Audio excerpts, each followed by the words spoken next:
See if you recognize the speaker of this quote. My mother would look at me and she'd say, "You may be the first to do many things, but make sure you are not the last." That's why breaking barriers is worth it. As much as anything else, it is also to create that path for those who will come after us. The person who said that was Kamala Harris, who, as you know, recently became the first ever woman vice president of the United States, and also the first person of color to hold that position. In light of this huge achievement, I've gotten to wondering over the years how much has really changed in public opinion on women in leadership positions. What does psychological science have to say?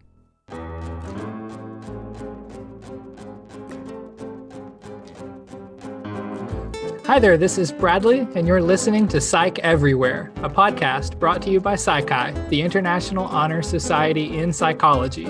For Women's History Month, I'm honored to be speaking today via Zoom with Dr. Alice Eagly from Northwestern University.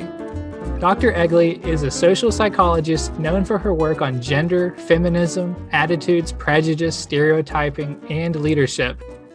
And, to call her a psychologist is kind of an understatement, though. For so many people, she really is the first name that they think of when talking about gender in psychology. She's also received numerous awards, including the Distinguished Scientific Contribution Award from APA, and she's also a distinguished member of Psi Chi, too. And a little fun fact here, only 40 or so people have been awarded Distinguished Member of Psi Chi in the past 90 years. It really is Psi Chi's highest honor. And so it's really a privilege to be speaking with Dr. Eagly today. So in 2019, Dr. Eagly was the first author of a meta-analysis. It was published in American Psychologist called Gender Stereotypes Have Changed, a cross-temporal meta-analysis of U.S. public opinion polls from 1946 to 2018. So this meta-analysis, it integrated 16 nationally representative U.S. public opinion polls on gender stereotypes. The total participants included 30,093 adults spanning 7 decades, again from 1946 to 2018.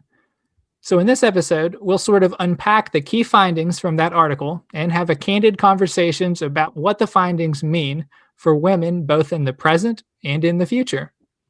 Dr. Eagly, welcome to the show. Thank you very much, Bradley. Happy to be here. I'm a fan of Psi Chi. Yeah, that was awesome. I was excited to hear that.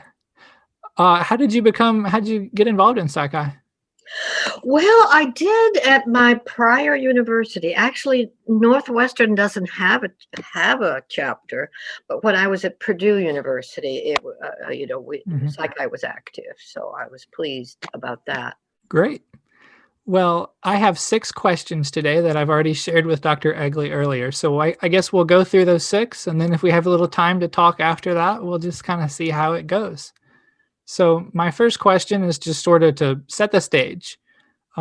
Over the 7 decades covered in the meta-analysis, what do you see as some of the biggest changes for women, such as like increased presence in the workplace, things like that?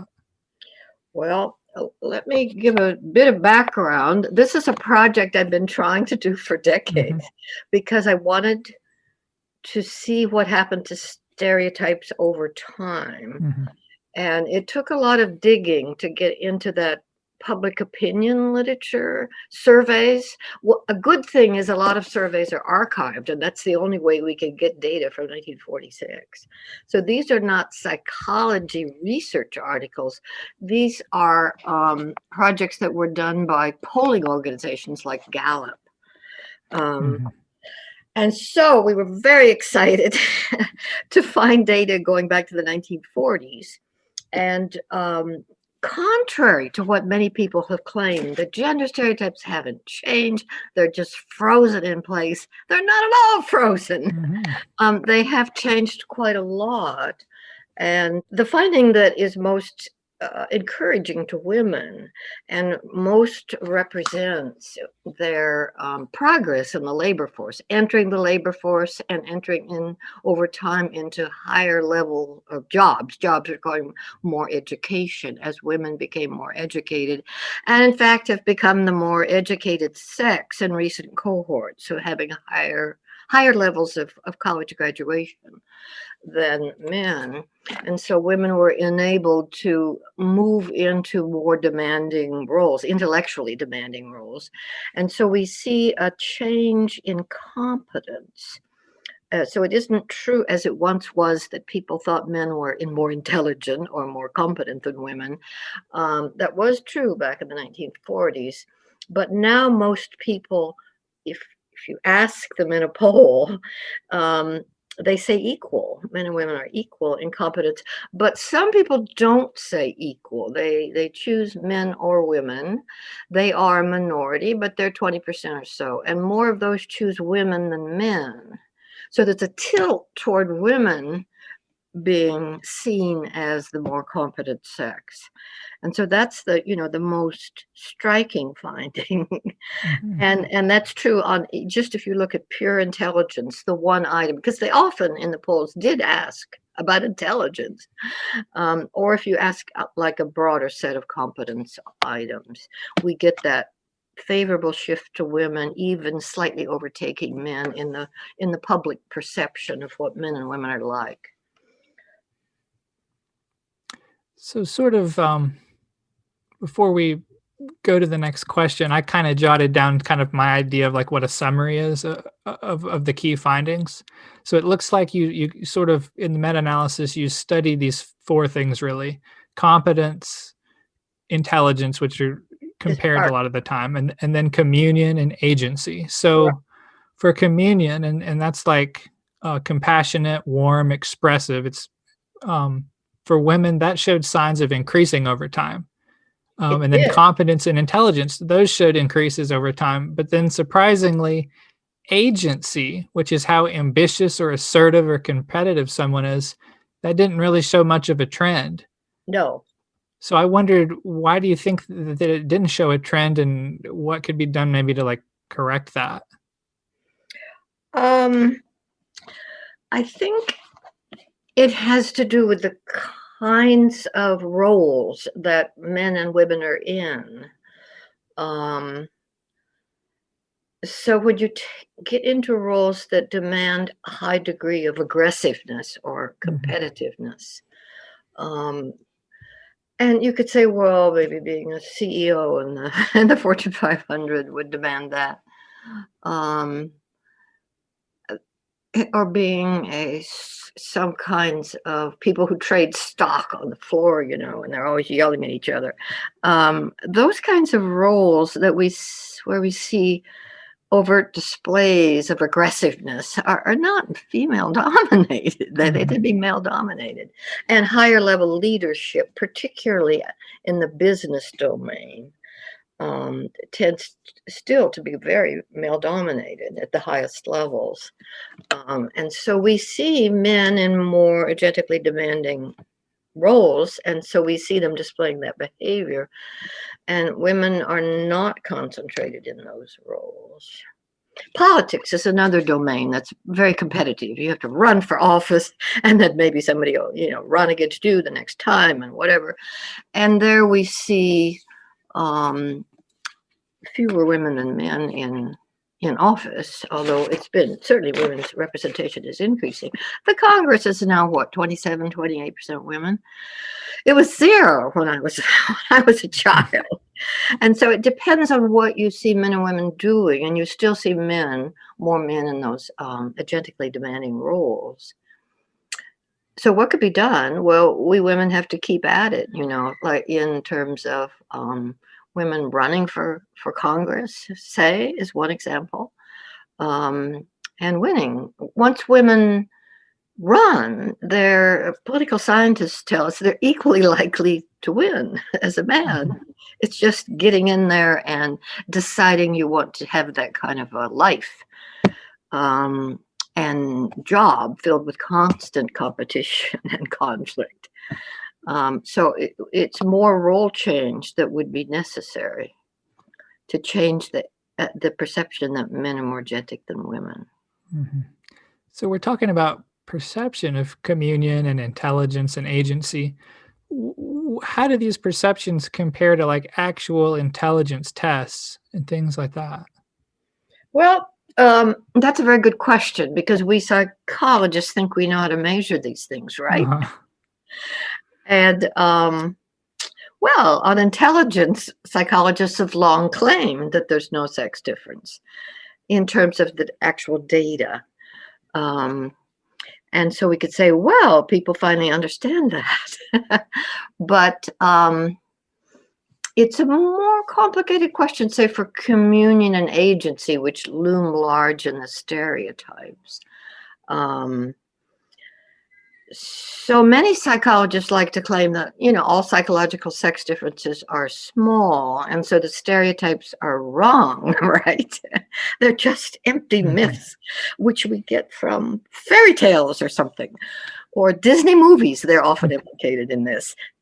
But it's not that simple, actually, because when we look at psychological data on agency and communion, the sex differences don't look very large if we go trait by trait. They're there, like on many meta-analyses of aggression. Definitely goes in the male direction.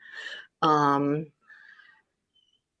but if psychologists organize their data so they look at general trends to be agentic, say, that would involve averaging over a lot of agentic qualities like being competitive, assertive, aggressive, not looking at them separately, but looking at the broad trend across them, then we do see substantial sex differences that would fit the stereotype. And the stereotype is a broad generalization too. Sort of people think, yeah, men are kind of like different there. Oh, they seem more, so what is it? Competitive, aggressive, whatever. So people have that general impression of men as more agentic, but it is there in our data if we look across the specific studies and tests.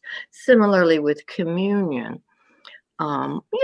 There is literature showing, for example, women tend to be somewhat more socially skilled in terms of reading nonverbal behavior and other social skill requirements. But the differences are not so large.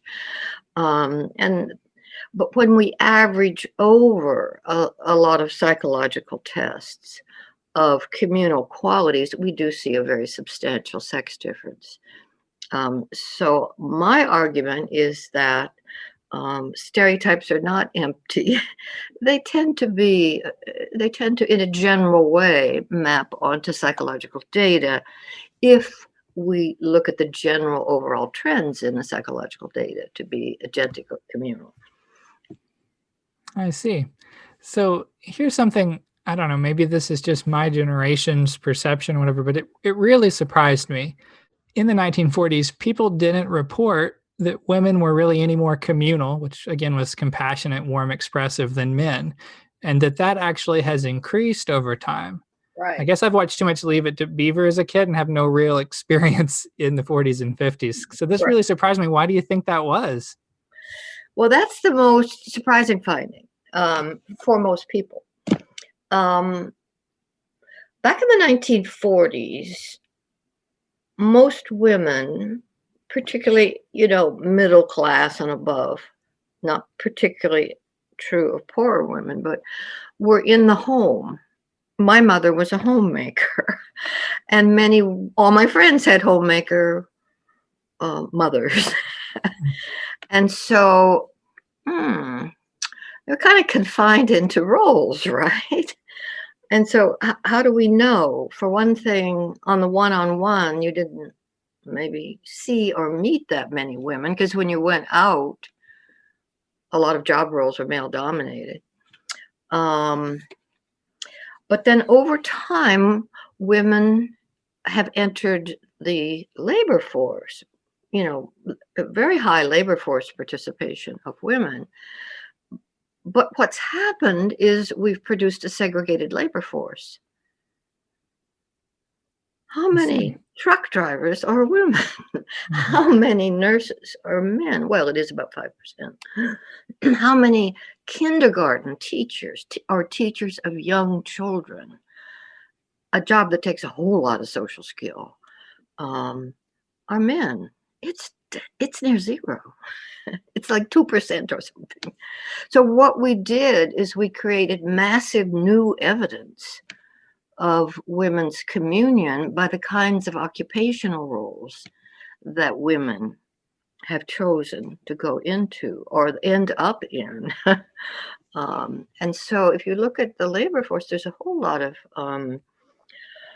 segregation. And as the sociologists and economists have shown us when they analyze labor force participation of men and women are definitely in more socially demanding jobs, jobs that take social skills and jobs that produce, obviously good outcome, helping professions like social work.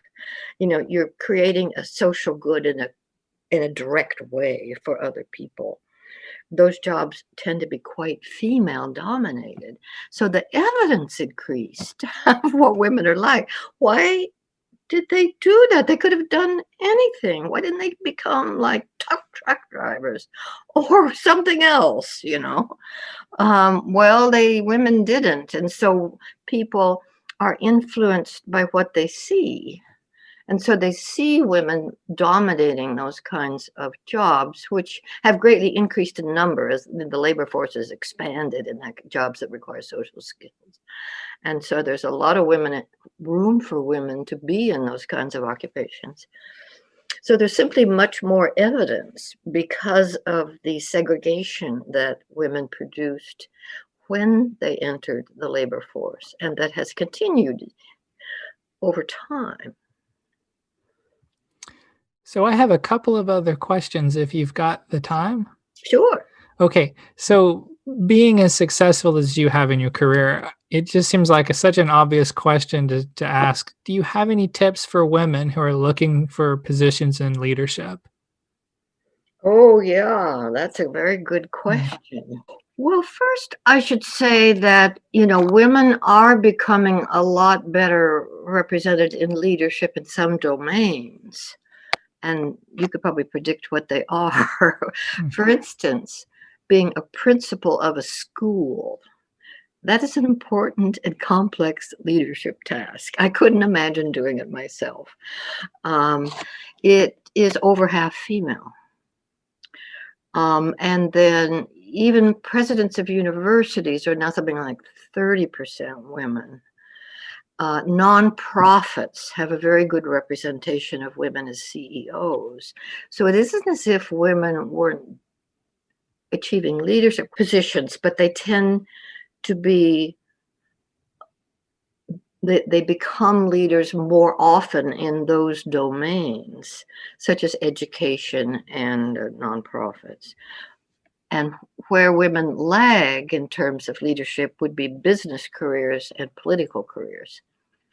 So those are the ones we need to work on, right? Mhm. And it seems like we are making gradual progress in terms of women's participation in political um, roles, such as being in the Congress. But we still see the political scientists still show us that when young people are asked the question, would you ever consider running for political office? There is a sex difference, and men are more likely to say yes.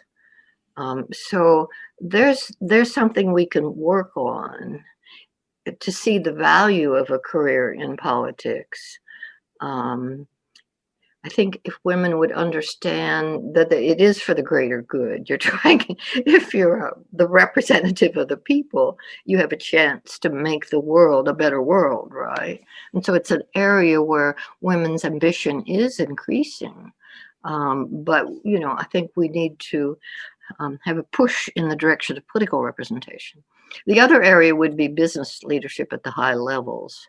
Um, and, those are the careers that usually demand getting an MBA, um, That's changed in that most business school programs, MBAs, have at least 40% women, but taking that route. And there's a lot of segregation within management and business where women are more likely to be, say, in human resources and men in finance, Mhm. to resist the segregation, I guess.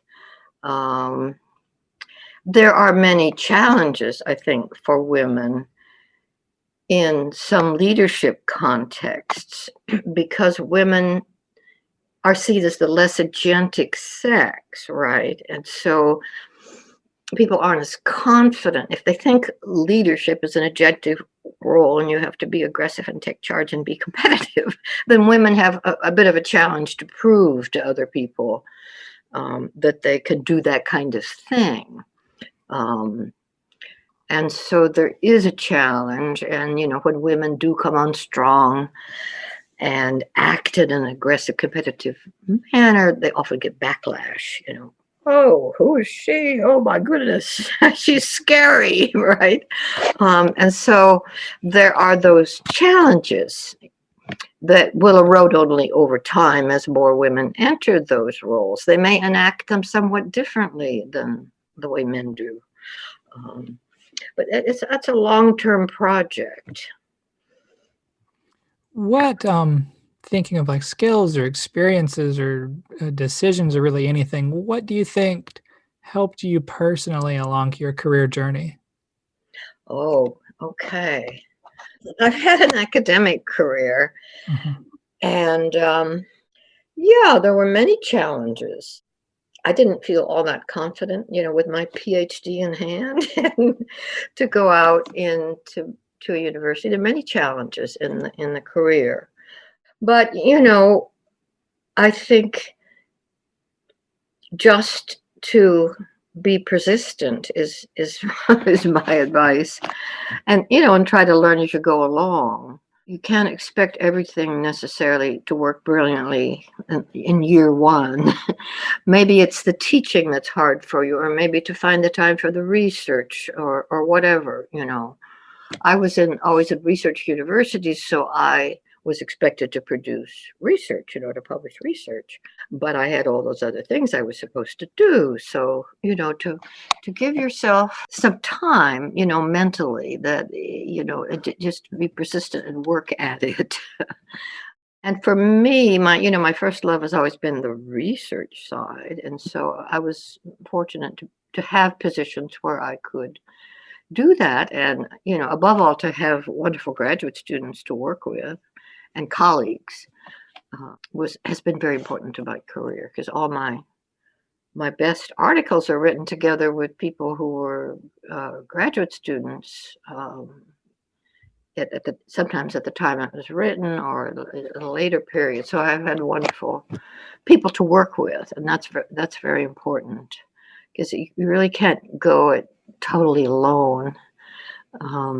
Just sit in your office and have brilliant thoughts. No, you have to do research. It's a complex activity. So I found just keeping going forward. Yes, there were challenges. Yes, there were times I didn't handle a situation well or whatever, but kind of, okay. I could learn from that and go ahead. So not to be easily discouraged is very important, I think. And to Right. recognize there will be challenges, and that's true for men too, right? So a lot of them are gender free in a sense, but there might be challenges related to gender as well. Is there anything that that you think you might do differently? Oh, sure, lots of things.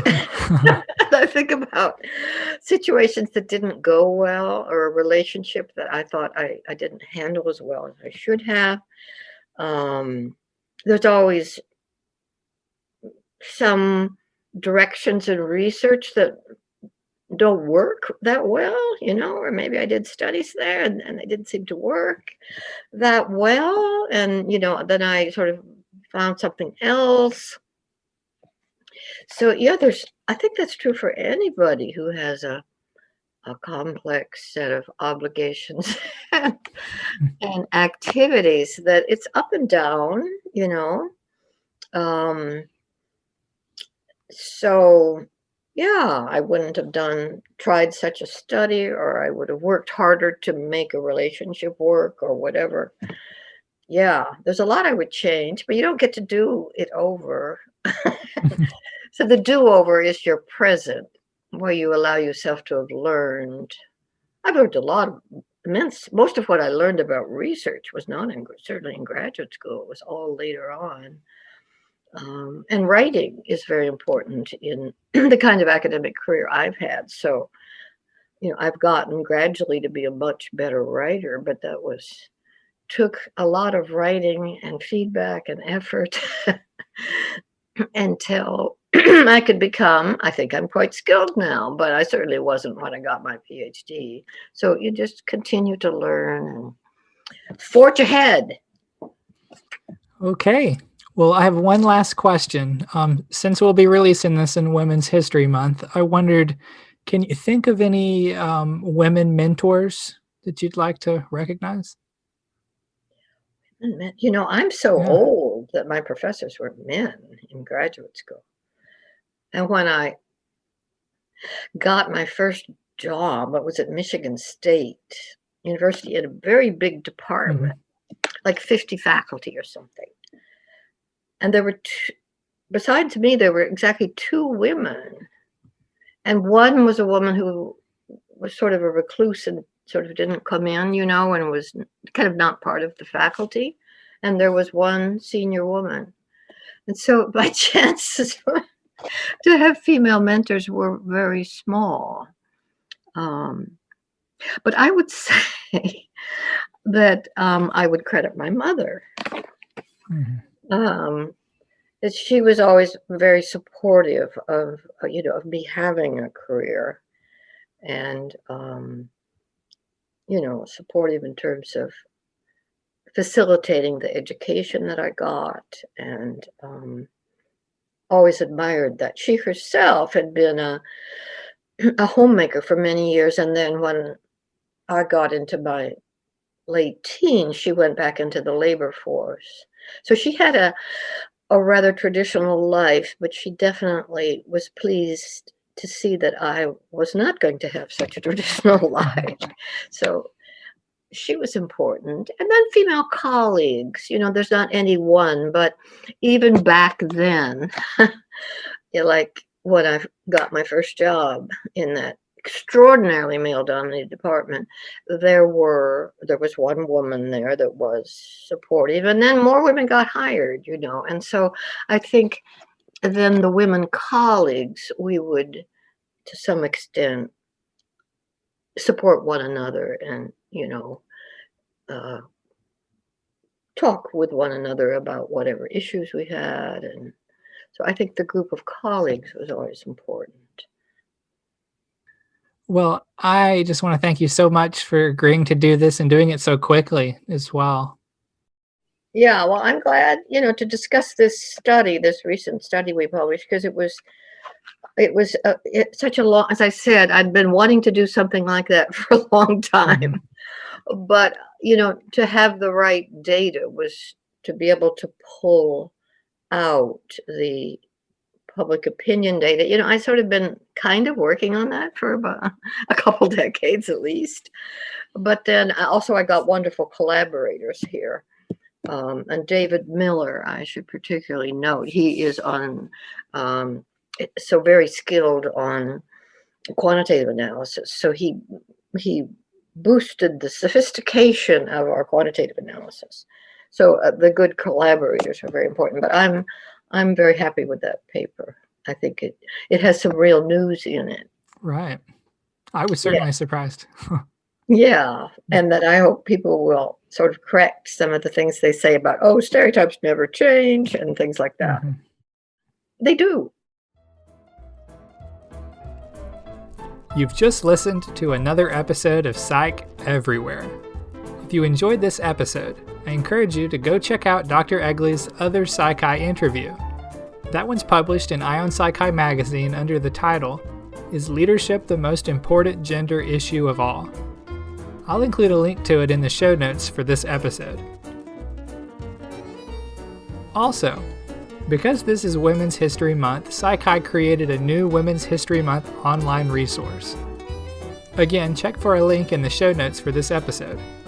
This resource includes many relevant Psi Chi magazine articles, the podcast episode that you're listening to right now, journal articles, a list of historic events for women in psychology, and some key women leaders across Psi Chi's past and present. Okay, that's all for now. Talk to you again soon.